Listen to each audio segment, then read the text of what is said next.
Click subscribe to get daily Manchester United content from passionate Reds, only on All for United.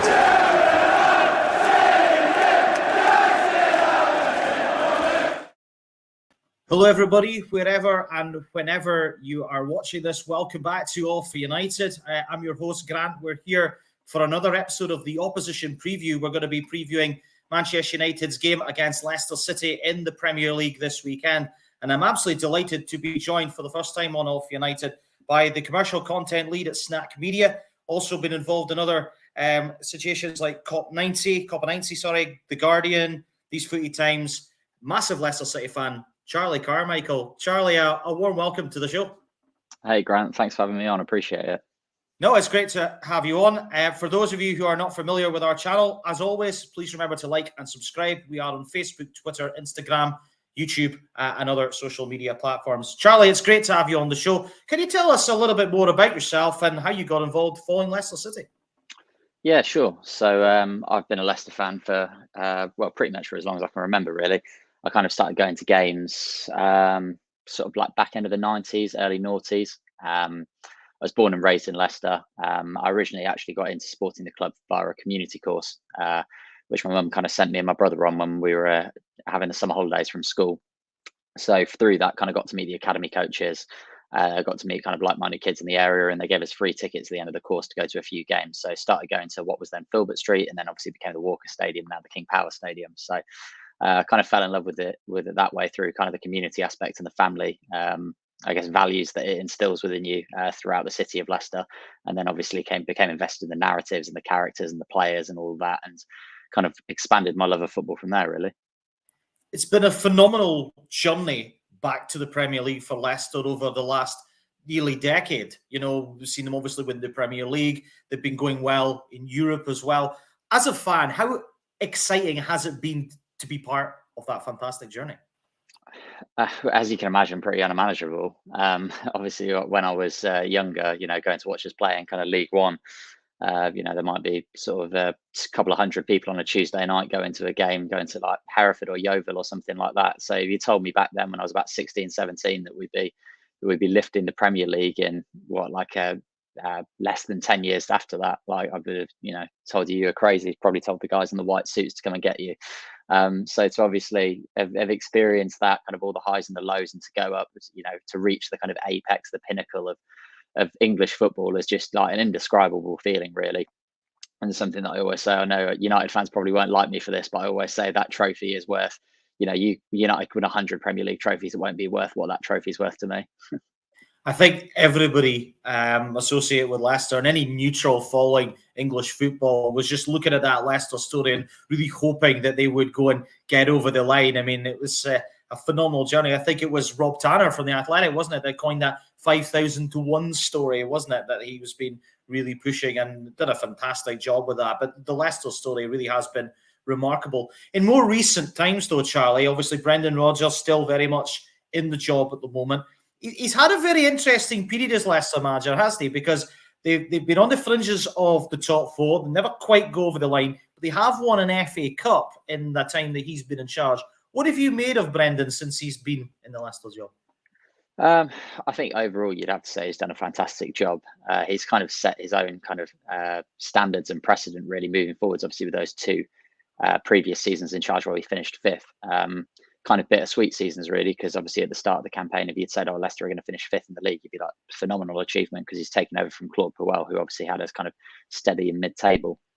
But obviously looking into the context of it and having been in the top four pretty much all season for both campaigns, I think 36 or 37 out of the 38 game weeks, to then drop down right at the last, felt like deja vu to do it 2 seasons in a row, is ultimately bitterly disappointing. But reviewing the seasons as a whole, it's still a phenomenal achievement for a club like Leicester, with our kind of wage bill and structure, to be finishing and competing with the big 6 teams, so to speak. Obviously this season's been a lot different. It's been marred, injury ravaged, really. We've had the entire back four out for incredibly long stints of the season. Jamie Vardy's been out on numerous occasions. Wilfred Ndidi's literally just been ruled out for the rest of the season now. So, it's not been without adversity, and that's clearly shown in this season. There's been a big drop off It's not purely down to the injuries. Brendan Rodgers probably does need to take some accountability for it as well. There's been clear tactical flaws this season, but yeah, by and large, we seem to have turned a bit of a corner recently, kind of got over the hump, and I'm hoping that we can kind of press forwards from here. Yeah, I mean, as we're recording this on the 28th of March, Leicester are sitting 10th in the table on 36 points, but they do have 2 games in hand on Villa above them, and 3 on Wolves, who are on 46 points. West Ham are on 48. Is the top 6 still, it's mathematically in Leicester's reach, but is something like 8th still an achievable target for Leicester? I mean, the 10th at the moment, what is an achievable end to the season domestic-wise for Leicester, do you think? I think for us, obviously, kind of European football is what everyone's kind of looking at now in terms of our situation. I think that the top 6 is realistically gone. The kind of ship has sailed on that. I don't think you'd find many fans that would think we can claw back that ground on the teams above us. Top 8 potentially. I think kind of that gap to Wolves is pretty significant, standing at 10 points. So, you look at the likes of maybe Aston Villa above us, they're obviously well within our reach. We can kind of dig in and finish sort of maybe 8th or 9th in the table, but I think that's probably realistically as high as we're going to get. So yeah, as I mentioned, kind of European football is the clear target for us. And we'll talk about the European journey in a moment, Charlie, but obviously Leicester winning the FA Cup recently, and it was a fantastic achievement winning that final against Chelsea, that fantastic winner from Tielemans in the final. You mentioned earlier on about the league and how big an achievement was that. For Brendan Rodgers, winning the FA Cup, how significant was that for him, but also for Leicester as a club? I think it was massive, really. You obviously look at his time at Liverpool. I kind of think he gets a bit of an unfair rap, really, for what he achieved. Obviously, he managed to get them within a whisker of winning the Premier League without that, obviously, unfortunate Steven Gerrard slip. And obviously kind of went downhill in his 3rd season there, which ultimately led to his dismissal. Went to Celtic and kind of won everything under the sun, was on course to do the treble before he left to come to us. And he's really kind of instilled that winning mentality within Leicester. We're not here to just take part. We're not here to just make up the numbers. We're a team that's, competent. We can challenge the big teams on our day. We can give a good account of ourselves against any team in the Premier League. And we can also go out and win trophies, Obviously, winning the Premier League was fantastic, but winning the kind of FA Cup really cemented that we're not just this kind of one-hit wonder team who's just, sprang out of nowhere. We are a team that's here to stay, and we can compete with the best on our day.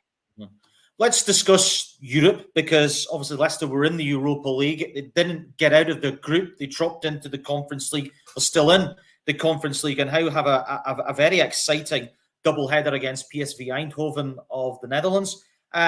Is really Europe Leicester's target between now and the end of the season? And does the Premier League kind of sit on the back burner between now and the end of the season, do you think?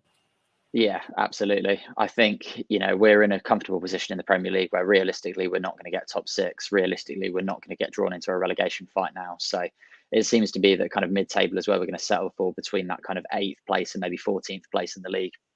And I think if you ask most fans if we could go deep and have a real crack at winning the Europa Conference League, they'd be more than happy to sacrifice a couple of positions in the league for that. So, yeah, PSV is by no means going to be an easy game. I mean, Stade Rennes in the last round of the 16 was by no means an easy game. We struggled to get past them. They were a very, very good outfit. And, looking at the teams left in, PSV, you've got Roma, you've got Marseille. These are big European clubs. This isn't going to be a walk in the park for Leicester. I know we came into the Europa League as joint favourites alongside Napoli to win it, and we crashed out in the group stages. For a myriad of reasons, really. But I think looking at the Conference League, we've got as good a shot of anyone else, but it's certainly not going to be a straightforward task. Is Brendan Rodgers really, in a situation where he can't win this season? Because as we alluded to earlier on, Leicester are 10th in the league. I keep a close eye on Leicester's results and a lot of other teams' results. And there's a lot of games I've seen Leicester this season, Charlie, and they've lost games and they've dropped points in matches that I found a little bit disappointing. And, there was the game in the FA Cup where they were comfortably beaten by Nottingham Forest, who played really well in that match, but Leicester just weren't themselves. Is that something that's been a frustration for Leicester fans this season? And has that affected Brendan Rodgers' kind of his sort of mentality as a manager, do you think? I don't know whether it's affected his mentality, but it's certainly kind of led to a bit of a toxic atmosphere at times with the fans. A lot of fans have kind of been on the fence about him, and a lot of fans have been calling for him to go. Obviously, I think in March he's kind of managed to turn things around. We've won 3 out of 4 Premier League games in advance to the quarterfinals. the Conference League. But prior to that, as you mentioned, I think, a lot of kind of fans looking from the outside said, well, what are you, you should just be grateful. You've overachieved last 2 seasons. You're still in the Premier League. You're not in a relegation scrap. But, I think at the time we were kind of like 15th, 16th in the league. And a lot of fans felt we were lucky to be there. The points that we had on the board weren't necessarily reflective of how well we were playing. We could have quite easily been a bottom 3 side in terms of our performances. So to obviously be able to turn that around has been a massive task, but one that we're still working on. And yeah, as I said, I don't want to keep on sounding like a broken record, but the injuries have played such a huge, crucial part of that. And even players like Chaglar Soyuncu, who's been such a rock for us the past 2 seasons. He obviously went away to the European Championships with Turkey in the summer and had his confidence decimated. Turkey lost 3 out of 3. Shipping goals left, right, and centre. He came back and he's been without Wesley Fofana to sit alongside him. He's been without Johnny Evans to play alongside. So really, he's been kind of the main, rather than being almost our secondary centre back and sort of having his hand held at times, he has been the one that's had to step up. So that kind of coupled with the confidence shattering of the Euros, he's looked, a shell of himself at times this season. He's been, really struggled. And obviously the recruitment as well has been another thing that's kind of been pointed out a lot. Not necessarily, Brendan Rodgers having a direct hand in who we're signing, but, particularly the 2 lads who have come from Southampton, Ryan Bertrand and Yannick Vestergaard, have been, underwhelming would be an incredibly generous way of summarising their time at Leicester so far. I mean, it's so congested in the middle of the league, isn't it? Because there's only 5 points separating Aston Villa in 9th. To Brentford in 15th. There's not a lot there, and Leeds are just a point further below them. I mean, it's really been a very competitive middle of the table. You mentioned there about the defence, and that's quite interesting you mentioned that, because I was just having a look at the league table here. 46 goals Leicester have conceded in the 27 matches played. Is that a worrying sign coming into this game against United and Saturday? I think by all accounts, yes. I think the fact that we're getting a few players back from injury now. Johnny Evans played 30 minutes right before the international break. Wesley Fofana played 70 minutes out in France versus Stade Rennes in the Conference League. Castagne's come back. He's played 60 minutes of football. So we're not talking great amounts. Like, none of them have really even played a 90-minute game of football yet. But you can't overstate the importance of having those 3, James Justin, Ricardo, fit and ready and available to play games. Chaglar Soyuncu, Daniel Amate, Luke Thomas, while they're competent players and they worthy of their place in a Premier League squad, they're realistically not of the standard that you're going to want to be to challenge for a sort of a top 8, top 6 finish in the table. And they have looked really poor at times this season. The communication between Amate and Soyuncu has been diabolical. Luke Thomas he's probably been the pick of the bunch, but he's still a 19, 20-year-old lad from the academy who's kind of finding his feet at this level.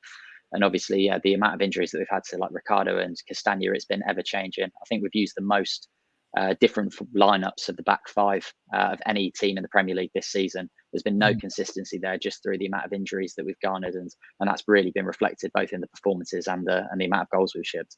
I mean, I was having a look at your most recent results. You had that 2-0 win at Burnley. You had that 1-0 win against Leeds. It was a massive game. I think it was Jesse Marsh's first game in charge in the Leeds dugout. Then you had that double header against Rennes, which you came through. Sandwiched in between that, a tough 2-0 loss against Arsenal. Arsenal having a strong season in their own right. But beating Brentford before the international break, Charlie, how vital was that for Leicester? Yeah, really important, and a really, really strong performance as well. Especially in the first half, one of our strongest performances of the season. Kind of the brightest sparks, I would say, of this year, certainly from kind of an attacking sense, has been 3 young English players or youngish English players, being Kiernan Dewsbury Hall, Harvey Barnes, and James Maddison, and all 3 of them were brilliant against Brentford. Well, I'd say James Maddison in particular. I mean, he's been absolutely phenomenal at times this season. Consistency has also always been something that's kind of badgered him throughout his career. But in that game, especially in the first half, he was pulling the strings. He was finding all the space. And what's kind of interesting about Maddison in recent games as well is we've kind of operated in a 4-3-3. And Maddison historically has always been a number 10 who's kind of played in between the lines. But he's been used by Rodgers recently as this kind of auxiliary right winger, which on paper wouldn't suit him, but he's almost been given a free role. He's been drifting inside at times and causing havoc. I mean, in that Brentford game, for example, Rico Henry, who was playing left back, who was meant to be marking him, didn't know whether to kind of stay on his line or come inside and meet him. And he was causing all sorts of problems. People didn't know who was responsible for picking him up. And he obviously rounded off a sterling display with a phenomenal free kick as well. Yeah, I mean, I really admire Madison, and away from Moff United, I'm an Aberdeen supporter, so I know very well what James Madison is all about. But I just want to ask you about Dewsbury Hall, the young guy who's come into the team. He's been really impressive. How did he come into the setup, Charlie? Because we know Brendan Rodgers in the past, particularly when he was at Celtic, was very keen to give young guys their chance and their opportunities. He's really taken it with both hands, hasn't he? Yeah, so Dewsbury Hall, or sort of KDH as he's called by the Leicester fans, is he's been with the academy for a while, and he's been one that's been talked about with very high regard. He went on loan to Luton last season in the Championship, and he absolute rave reviews. He was Luton's Player of the Season and Players Player of the Season. By far and away, best in terms of passes into the penalty area, progressive passes, his work rate, the amount of distance covered per game. And that obviously really caught our eye. Now, at the start of the season, he didn't really get a look in because obviously Wilfred Ndidi and Yuri Tillemans are so kind of dominant in that double pivot role. But when we kind of chopped and changed things throughout the season, as performances were sort of a bit drab and things weren't working, we kind of moved to this 4-3-3 formation with Ndidi being the anchor and Yuri Tillemans playing on the right-hand side of a three-man midfield, and Kiernan Dewsbury Hall getting his opportunity at the left. And he's really taken it with both hands. 23 years old, is quite late to kind of bloom and blossom into a first-team setup, but he's been absolutely brilliant, arguably one of our, if not our player of the season this season. So yeah, phenomenal work rate. And I know that Brendan Rodgers has previously spoke about how he's got the potential to be a future Leicester captain. So really impressed with him. And talking of guys that have stepped up and really gone on a couple of levels this season, Harvey Barnes has been outstanding, hasn't he? Yeah, so I mean, at the start of the season, he was struggling. He was coming back from a long-term knee injury, and that really showed. I think kind of first half of the season, he was very rusty, kind of inconsistent, couldn't really get into the games. But last kind of 10 games or so, he's just exploded. He's got nearly a goal or assist pretty much every game he's played. He's been absolutely tormenting people down the down the left wing. Like with his pace, he can give anyone an absolute nightmare game on his day. It's just, again, similar to Madison, kind of finding that consistency. We've seen that in recent weeks, and we know the level that he's capable of playing at. And, if he can continue this form, then there's no reason why, he wouldn't be in the picture to go to Qatar in next winter. Yeah, I mean, we mentioned those three, albeit Madison briefly. Who else has impressed you in this Leicester team this season? Because you mentioned there was a lot of injuries that have really affected the stability within that Leicester side. But in general, who else has impressed you, do you think? Yeah, so I think I mentioned Luke Thomas as well. He's been pretty solid at left back, all things considered, considering how much there's chopped and changed with the back line. Yuri Tillemans is somewhat dipped from his previous kind of last two seasons, but he's still playing at a very high level.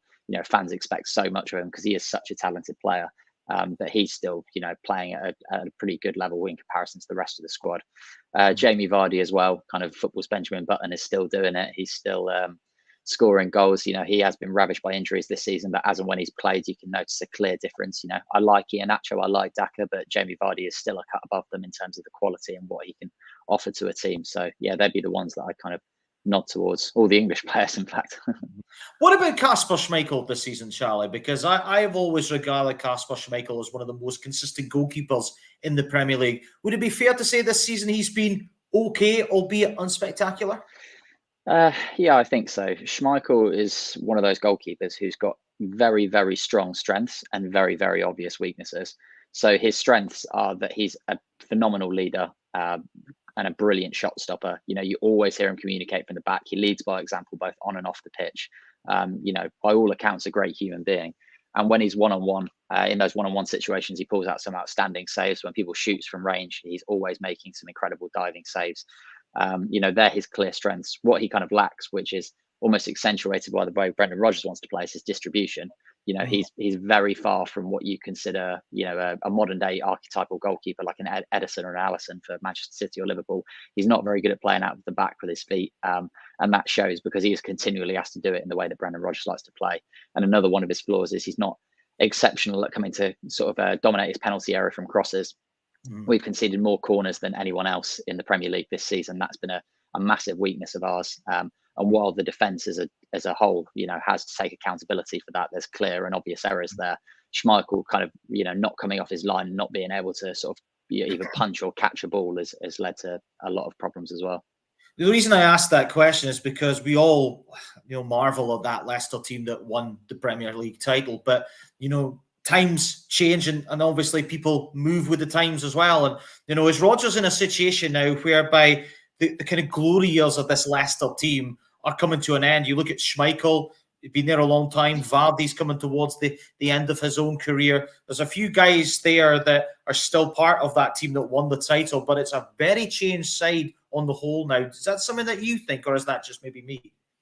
No, I mean the squad's completely different. I think beyond the two that you mentioned, Mark Albrighton as well, who kind of plays occasionally, was obviously part of that title-winning setup. But by and large, it's a completely different set of personnel. The tactically completely different team as well.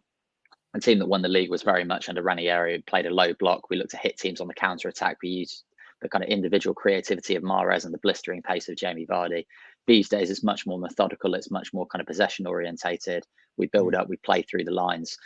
So there's been a definite kind of clear emphasis of that. But I think the kind of the last remnants of that title team is still kind of in the process of being phased out, the Schmeichels and the Vardys and stuff. Brendan Rodgers has spoken about having kind of an overhaul in the summer, which will be interesting to see kind of how that goes.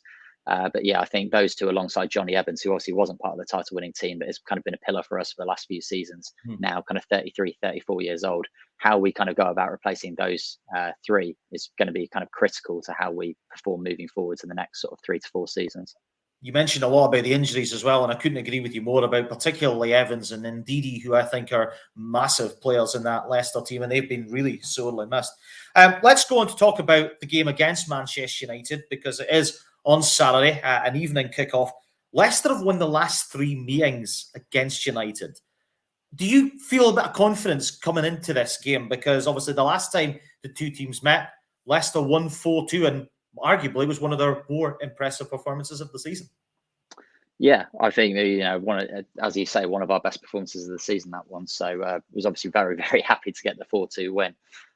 It was kind of interesting how we played that day. We obviously set up in a 3-4-1-2 setup, and we had Kelechi Iheanacho and Jamie Vardy playing up front together, which we kind of saw towards the back end of last season, which worked really effectively, kind of pressed United from the front, and they struggled to play out and kind of really find a rhythm. And I didn't think the scoreline flattered us at all. If anything, I thought we were comfortably the better team in that game. The other two, obviously, recent wins. I think we beat you guys at Old Trafford at the back end of last season, but Manchester United. You got the winner in the second half. But to be fair to United, to kind of contextualise that, they were playing a very weakened team at the time, so not perhaps unsurprisingly. And I think the time before that was an FA Cup game, obviously en route to us winning the FA Cup as well. So that's right. Yep. Yeah. So by all in all, fantastic to kind of be on this run against a behemoth like Manchester United. But I think really beyond the last result, that's really the one that you kind of look at to say that, that was a phenomenal result. And if we can replicate that, obviously different circumstances, that was Ole Gunnar Solskjaer in charge at the time, and, almost coming towards the end of his tenure, and, things were kind of imploding a little bit. So be interesting to see how we fare against a Ralf Rangnick side. That's a nice bridge to my next question, because how different do you anticipate this game on Saturday compared to the last head-to-head between the two teams? Because, as I said, I thought Leicester were really good that day. But this is a very different Manchester United side now. Manager, obviously. Leicester are obviously got Europe to contend with as well. There's a few factors at play here that could make Saturday's game pretty intriguing for the neutral. Yeah, I think kind of on the flip side, obviously you may be resting players at the back end of last season. I think it might be the reverse this time around. Obviously with that kind of PSV game on the horizon the following Thursday, I think you're likely to see a bit of a weakened Leicester team. As you mentioned kind of earlier about us kind of being comfortably beaten by Arsenal 2-0 recently. We rested players, we rested Ndidi, we rested Tielemans. It was very much clear from the offset. Rodgers' messaging was conserve energy, go for the Europa Conference League. So I'm sure this will be a prime opportunity for Manchester United to kind of take 3 points and keep on pushing towards that fourth and Champions League position in the league. So it'd be interesting to see how we go. I don't expect us to play a back three again. Obviously, I would imagine we'll revert back to a back four now that we've got a few players back from injuries, and be interesting to see kind of how Rangnick gets on, because there have been inconsistencies in Manchester United still since he's taken over. There's kind of this cloud looming over of who's going to be the next Manchester United manager. The latest rumours seem to be Erik ten Hag, but we don't know for sure at this point. And obviously, they're kind of almost, for me as an outsider looking in, kind of caught between these two philosophies of this pressing game that Rangnick wants to play, but not perhaps having the personnel to kind of execute that to its full extent. Yeah. When Leicester won the last meeting between the two sides, you said that they were well deserving of the win, and I would absolutely go along with that.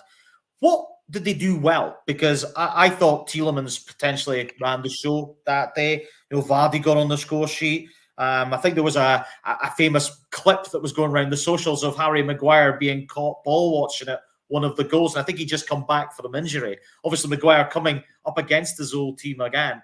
Is that something that Leicester can maybe look at and say, if Maguire's playing, that we've already got the wrong side of him, or sorry, the right side of him, I should say, the last time? Can we do it again? Yeah, potentially. I think, as harsh as it may sound, I don't think many fans Leicester fans have too much sympathy for Harry Maguire. Obviously, moving for such a record-breaking fee for a defender and for a British player to Manchester United, obviously very, very, has worked out incredibly well for us. I'm sure Manchester United fans maybe have different opinions on whether they've got money out of that deal. But yeah, certainly Manchester United's defence look like they can be got at. If we are going to field a strong team, and Harvey Barnes can get a run at Dalot or Wan-Bissaka or whoever's going to be playing on the right hand side, and Maddison can kind of drift inside and play in between the lines, and Patson Daka, if he's playing up front, can kind of use that Jamie Vardy-esque pace to kind of exploit the likes of Varane and Maguire as well. Yeah, there should be opportunities there for Leicester. I guess it just kind of depends on how Brendan Rodgers lines up. You mentioned that you don't expect to see a 3 at the back for this reverse game. Do you think we might see a 2 up front like we saw in the reverse game? Because Iheanacho and Vardy worked extremely well together in that 4-2 win. I mean, you obviously mentioned there about Daka. Is he going to be a potential starter for the game? Yeah, I think I'd be very surprised if we played a back 3, and I'd be very surprised, to be honest, if we play a front 2 as well. Rodgers has always seemed reluctant to do that. It was kind of born out of necessity at the back end of last season with the amount of injuries we had, and this season has been very, very rare occasion when we've done so. Obviously, we did so against Manchester United, and it worked out very well for us. But he's always kind of been reluctant, especially with our defensive record this season, to opt for 2 strikers and to take a player out of either defence or midfield to sacrifice for that, because he's obviously very wary of how vulnerable and fragile we can be at the back. So I'd be surprised if we go with that, especially with Jamie Vardy being injured for this one. He'd have to play Daka and Iheanacho together, whereas I'd expect probably one of them to play and one of them to be rested for the Europa Conference League game against PSV. So be interesting to see which one he goes for. Obviously, both bring very different kind of unique skill sets to the table. Iheanacho is more of a player who'll kind of drop deep and be able to interlink play, and Daka's one similar to Vardy, who will kind of look to stretch play and get in behind. So they do complement each other, but I'd be surprised if they do start together. I mentioned earlier on that Leicester won the last 3 meetings against United and actually unbeaten in the last 4. So they did draw 0-0. 2-2, in the other game. So they are 4 unbeaten against United. So it'll be a very intriguing game on Saturday. Going into this game, Charlie, how do Leicester approach the game? Because, a bit of a change up at United of late. Sancho's found a little bit of form. Anthony Elanga has really been everybody's kind of favourite player at United at the moment, really kind of lighting things up. Does those 2 guys concern you as a Leicester fan going into this match? A little bit, yeah. I'd be lying if I said I wasn't concerned about the game. I'm not, overly optimistic about coming out with 3 points. I think, most Leicester fans probably settle for a point now. I'd imagine we'll probably, given that we're likely to kind of have a bit of a shuffle around in terms of personnel, probably set up to play on the counter attack and sort of look to sit a bit deeper and utilise the pace of the likes of Harvey Barnes, the likes of Patson Daka, to try and get in behind Manchester United and kind of almost afford you guys the ball, and just like kind of say to you guys, right, you play at us and then we'll try and nick that's something that United have really struggled this season, is breaking teams down, hasn't it? We saw it against Watford early in the season. United had plenty of the ball but couldn't break Watford down. Yeah, I'd be surprised if we kind of look to try and dominate and take the game to Manchester United. It's obviously a tactic that Brendan Rodgers prefers to play on the front foot and have the ball.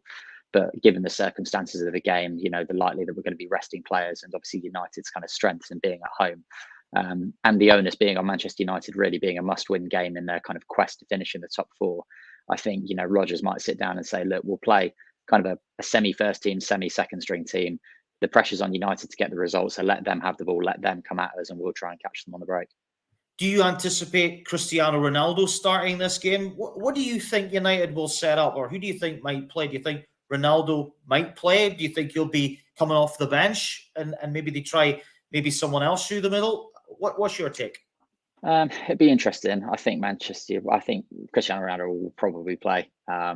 a lot's been made of Cristiano Ronaldo's kind of transfer and whether that's a good or bad thing for Manchester United. I mean, commercially, undeniably a good thing, but in terms of, has he sort of created more problems than he's solved in terms of, his unwillingness to press and things like that? We saw how lethal he can be, and he can still be in the Tottenham Hotspur game, obviously scoring that hat trick. And he is going to be a threat, especially from set pieces where we're particularly vulnerable because obviously he's brilliant in the air. So yeah, I would anticipate Cristiano Ronaldo probably starting and causing us a few headaches. But I mean, in the game when he came to the King Power, he was virtually anonymous. He was one of the most quiet players on the pitch. So if you can isolate him and you can starve him with the ball, he's quick to get frustrated. I'm glad you brought up set pieces because that was bringing on very nicely to my next question. Why have Leicester conceded so many goals from set pieces this season? Because I think it was Daniel Story who mentioned this on a podcast outlet I listen to quite a lot, and it was mentioned in quite a few newspapers as well. Why have Leicester conceded so many goals from set pieces this season, Charles? Combination of a few things, really. Sort of to hark back to the injuries, that's been a big problem. Obviously, when Ndidi missing for big spells is one of our strongest headers of the ball. Johnny Evans has barely played this season. He's a real commanding presence at the back, both in terms of his aerial ability and in terms of kind of organising other people for set pieces and things like that. Wesley Fofana, again, we saw him score a goal in the Conference League in Stade Rennes the other day where he actually came up for a corner and attacked it. Rodgers said after the game that we've really missed that this season. Players who just want to go out and get their head on the ball kind of have that sort of like no hold barred mentality. Soyuncu and Daniel Amate, while competent centre-backs, aren't particularly blessed in terms of height or being brilliant in the air. And the midfield, we're a very short team, one of the shortest in the league, especially our kind of our forward line and our midfield. So that coupled with the injuries and obviously not being blessed with aerial presence, coupled with the fact that we haven't really settled tactically on a way of dealing with these. Historically, Brendan Rodgers has always lined up in a zonal marking system at set pieces, and clearly we were conceding goal after goal. And he's looked to change it up. He's looked to have one person on the post, two person on the post, change to a man marking system, change to kind of this hybrid where it's semi-zonal, semi-man marking. Nothing really seems to be working. And Rodgers has kind of grown in frustration to the point now where he has on a couple of occasions kind of thrown the players under the bus and said, look, we can do all the work we want in training, we can do all the tactical analysis, and we can set everyone up. Ultimately, if the players are going to lose their man at set pieces or not going to get their heads on the ball, I can't do anything about that. There's just not the passion and the desire there from his players. So that's been a bit of an awkward one to navigate. But I think with the likes of Evans, with the likes of Fofana, Castagna coming back into the picture, we should hopefully see that record start to improve. I like Castagna. I thought he was really good in Serie A, and I was really excited from a neutral point of view when he did come to Leicester. I thought he'd be a really exciting player to watch, and it's a bit of a shame he's had quite a few injuries because it would have been exciting to see how he would have gone. You also mentioned there about the lack of height, and when I think of that Leicester team that won the league, they big leaders like Morgan and Huth at the back that were so dominant in defensive areas and also in the opposition's box as well. And you mentioned there about Fofana. That is a massive player that they needed back into that defense. Yeah, absolutely. I think we do struggle with height. We do struggle with those aggressions, with aggression from set pieces. Like I said, even signing Yannick Vestergaard in the summer, who's 6'6", 6'7", he's actually incredibly weak in the air, which you wouldn't expect from someone of his stature. He doesn't win an awful lot. So, we brought him on a couple of occasions, kind of last 5-10 minutes of games just to see things out. And he's actually made a mistake that's led to the goal, much to the annoyance of our fan base. So Vestergaard hasn't really settled in the team either. But yeah, we've been lacking that. But I think with kind of Evans and Fofana sort of coming back into the fold, and as you mentioned, kind of Castagna, he plays at fullback, but he's like 5'11", 6 foot, and is decent in the air. He's kind of been deployed as a third centre back in the back three in the previously. So, that should all really help things.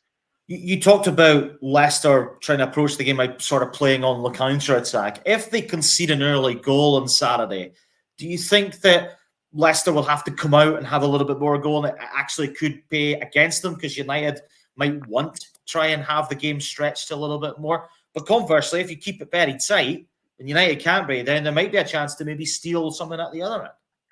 Yeah, potentially. I think it ultimately would boil down to priorities. If we were to go, say, 2-0 down in the first half, it'd be very interesting to see what Brendan Rodgers does at half time. Does he bring on a couple of big guns from the bench if he was to rest them, or does he kind of just settle with the result and just kind of see it out and try not to get too much of an embarrassing scoreline? It'll be interesting to see kind of what approach he he opts to take. But yeah, I think the tactic from the offset will probably be to try and stifle Manchester United's creativity, kind of in a low to mid block, and then look to transition and break from there. So we'll see how we go. An early goal could derail things, but it'll be interesting to see whether Rodgers kind of actively or proactively reacts to that, or whether he actually just looks to kind of double down and say, this is all about European football now.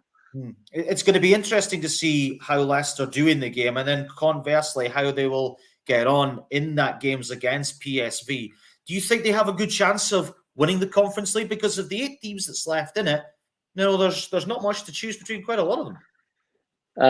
Yeah, very difficult to say. I mean, as I mentioned at the top of the show, we were kind of the favourites to win the Europa League going into it. So I would imagine we are favourites to win the Europa Conference League. But PSV have been phenomenal this season. They've been overshadowed by Ajax, breaking all sorts of records and being in ridiculous form. But they're only about 3 or 4 points off them at the top of the league, which is kind of testament to how well PSV have played this season. I think if we win, we'll get Roma, obviously Jose Mourinho's team in the semi-finals, which is always interesting. You'd mention because Club did. Yes, yeah, of course. They obviously humiliated them quite badly earlier on in the season as well, so you never know. But Mourinho is kind of, regardless of what kind of gets said about him these days, he is a kind of historical winner, and he always seems to do well in these kind of latter stages of cup competitions. So it'd be interesting to see how we got on there if we did manage to navigate our way past PSV, and then obviously waiting in the final, you've got a team, like Marseille or someone like that. So by no means an easy game, by no means an easy, route to the final, or indeed, option of winning it. I'd like to think that we can have a real crack at it, and I'd say we've probably got as good a chance as anyone, but I certainly wouldn't put us down as clear favourites. It definitely feels like Leicester still have quite a lot to play for, certainly in Europe between now and the end of the season. Maybe not domestically, but Europe certainly. United really have the top 4 robust, and that's how I personally see it, and I'm not sure how you see it as well. What have you made of Ralph Rangnick, just very quickly, since he's taken the job? Obviously, you mentioned earlier on that there might be Ten Hag coming in, might be another managerial candidate, Pochettino's being linked. What's your thoughts on Rangnick? Is he starting to maybe see the wood from the trees? Is it still a lot of work and progress to be done at United? Yeah, it's interesting, really, because Rangnick, obviously, in kind of the modern era, has historically enjoyed all of his success in kind of a director of football capacity. You look at the way he's kind of, helped revolutionise the Red Bull clubs, and the way his work he's done with specifically with Salzburg and Leipzig.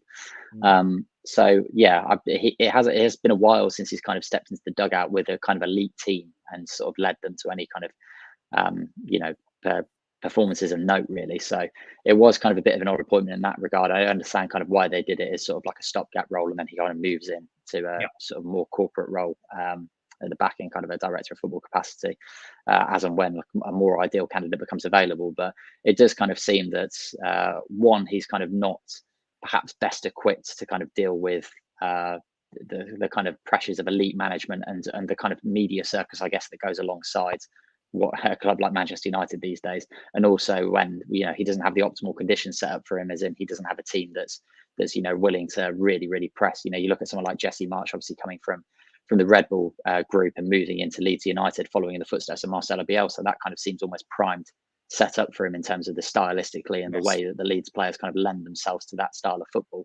Rangnick's obviously coming from a completely different, into a completely different situation with Manchester United. So while I think, he's a pioneer of the game and he's inspired so many people, perhaps, this manager at this present time, it is probably sensible for everyone for him to kind of just get a bit of a feel for it and then move upstairs in the summer. Very interested to always hear a neutral point of view about the management setup at Manchester United, and it's great to obviously hear your points on that, Charlie. Last question to you for this segment, cards on the table. What's your prediction for the game on Saturday? You said you would maybe take a point from this game? Yeah, I'd take a point. I think if I'm trying to be brutally realistic, I'm probably going to say 2 on Manchester United. Well, that's what I've gone for. I've gone 2-1 United. Yeah, I just think that we're not going to be operating with a full strength team. The focus and the kind of motivation for the season lies elsewhere at this point, and Manchester United are desperate for the points. I do think that both teams have clear defensive issues. This is why I kind of see both teams scoring in the game, but ultimately I kind of see United just edging it. It certainly will be a very interesting game between the two teams, and that, of course, is on Sky Sports at 5:30 on Saturday night. So you can check out Manchester United against Leicester there. Charlie, thanks very much for coming on the opposition preview to have a look at the Manchester United Leicester game. Where can people find you on the socials to have a look at your own content and maybe follow up some of the discussions we've been talking about? Yeah, sure thing. My pleasure for having me on first and foremost, Grant. Really appreciate your time. Of course. You can find me probably best on Twitter. My handle is @CharlieJC93, where you'll kind of get a mixture of rogue Leicester opinions and various football ramblings. Yeah, it's been great to have you on, and your fantastic following of Leicester City has been really, really good. I really enjoy your content. So thanks for coming on Off United to preview the game with me. As I said at the top of the show, please remember to like and subscribe at Off United on YouTube. You can find us on Facebook, Twitter, Instagram, and other social media platforms. But for myself and Charlie, thanks very much for tuning in to the show. Should be a very interesting game on Saturday night between United and Leicester. Thanks to everybody for tuning in, and we'll see you again next time. All the very best to you.